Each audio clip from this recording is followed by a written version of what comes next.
We turn now to the outbreak of that parasitic illness and the confusion today after health officials declared a false positive on a test of lettuce from Taylor Farms.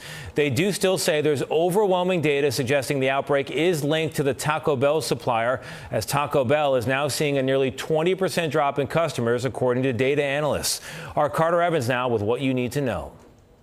The FDA admitted its mistake just one day after saying it had a positive cyclospora test on a sample of lettuce from Taylor Farms in Mexico. Former FDA Associate Commissioner Peter Pitts. With things like cyclospora, it's much more difficult to recreate it in the lab, which means that it's harder to run tests. The agency maintains its traceback investigation continues to converge on lettuce from Taylor Farms, but food safety experts say the contamination could have happened weeks ago on a prior crop. It may be the case, as in the case in most investigations, we will never find out definitively where the source was from. Meanwhile, Taylor Farms says its voluntarily recalled product was limited to iceberg lettuce grown and processed in central Mexico. Do those farms in Mexico have the same standards of cleanliness that we do here in the U.S.? They absolutely have to abide by FDA standards and by U.S. agricultural standards, 100%. Do they always do that is the question. If people wash their lettuce at home, is that effective?